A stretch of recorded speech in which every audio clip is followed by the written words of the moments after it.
Women and girls as young as 14 were coerced, tricked, or kidnapped into sexual slavery by the Japanese Imperial Army during its conquest of Asia before and during World War II.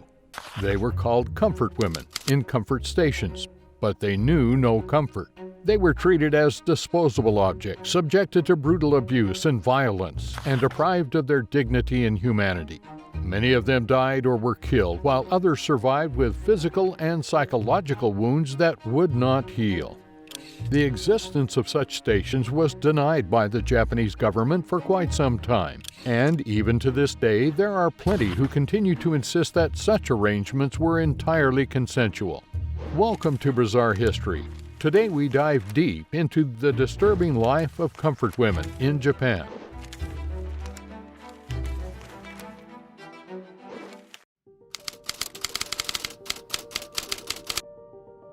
In the 1930s, the world was facing economic and social challenges that prompted many governments to seek solutions through expansion and domination. Japan was one of them. In 1931, it launched its Imperial Project in Asia by invading Manchuria, a region in northeastern China. This was the beginning of a series of wars and atrocities that would last until the end of World War II.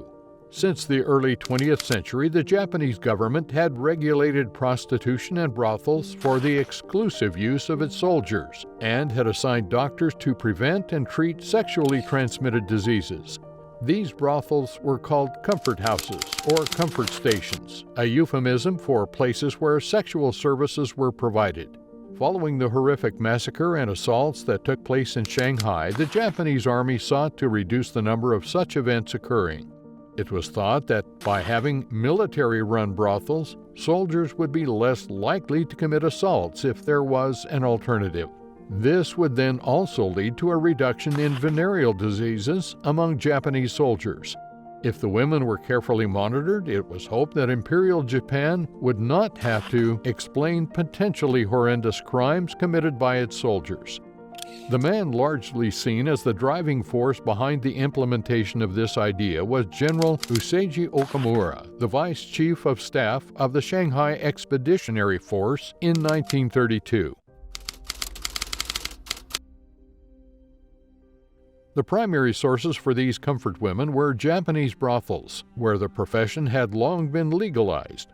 While it is acknowledged that some women voluntarily entered this profession, the overwhelmingly majority were victims of coercion or force. Recruitment predominantly occurred in Korea and China, regions under Japanese occupation and control.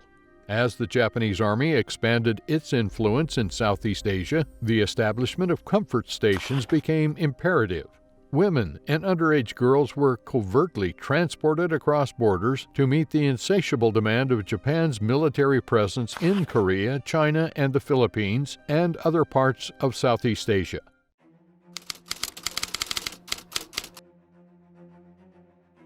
Deception played a pivotal role in ensnaring women into this dark web of exploitation. Korean women in Japan, for instance, were falsely promised employment as medical assistants or factory workers. Unbeknownst to them, they were being transported to Japan for the purpose of sexual exploitation. Similarly, women from impoverished backgrounds seeking better opportunities were either forcefully abducted or coerced into becoming comfort women. Captured Dutch women from the Dutch East Indies also fell victim to this heinous practice, with false promises of jobs in factories or offices. Families indebted to the Japanese regime were compelled to offer their daughters, while the daughters of resistance fighters were specifically targeted for forced conscription into the life of a comfort woman. These women were trafficked across Japanese-occupied Asia, often finding themselves in different types of comfort stations. Some were located near the front lines or military bases, controlled either directly by the Japanese military or privately owned with military permission. The women endured constant medical inspections and treatments for venereal diseases they frequently contracted. Some of the comfort women were so busy they didn't have time to sleep. One comfort woman told of serving an average of 30 to 40 men each day. Yet another woman said she had relations with anywhere from 10 to 20 men per day and was constantly raw. The UN's 1996 report recounted this memory from a Korean comfort woman. Quote, "One Korean girl caught a venereal disease from being assaulted so often and, as a result, over 50 Japanese soldiers were infected. In order to stop the disease from spreading and to sterilize the Korean girl, they stuck a hot iron bar in her private parts." End quote. The same woman recounted being a part of a 400-member contingent of women expected to serve at least 5,000 Japanese soldiers per day. When another girl questioned the extreme quota, Japanese commanders punished her with a sword beating. Despite regulations dictating that a comfort woman must be at least 21 years old to be sent out of Japan, this measure proved futile in the face of a reprehensible trade. The sanctity of youth was mercilessly cast aside as the trafficking of minors for sexual servitude became disturbingly prevalent. These young souls, robbed of their childhoods, were thrust into a living nightmare where their voices were silenced, their identities stripped away. Deutsche Welle published the story of a former slave named Lee Okeson, a survivor who bore witness to unimaginable horrors from a tender age. At least 14 years old, her innocence was shattered when she was forcefully whisked away, thrown into the confines of a vehicle, and transported to a so-called comfort station. Similarly, Chung Okeson's life forever changed at the age of 13. Unbeknownst to her unsuspecting parents, she encountered a Japanese soldier while fetching water at the village well. A fateful encounter that would lead to her disappearance, leaving her family forever haunted by the unanswered question of their daughter's fate.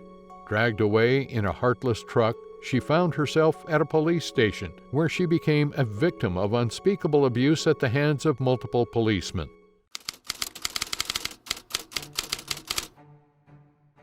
The Japanese military valued virgins, especially when they first started.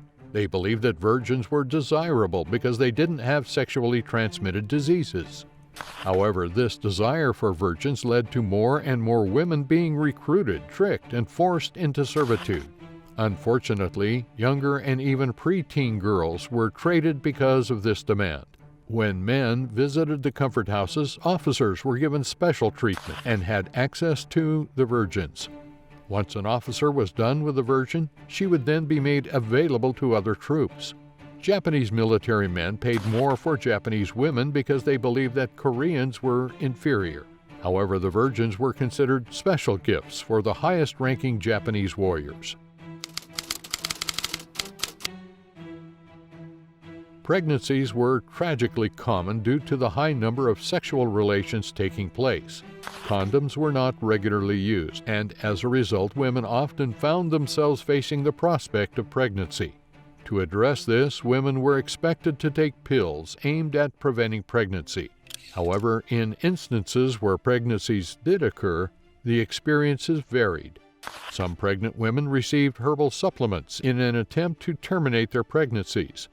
Additionally, doctors were sometimes involved in performing abortions for the comfort women. It is important to note that women were sometimes expected to bear a portion of the financial burden for any medical treatment related to their pregnancies, being responsible for half of the expenses incurred.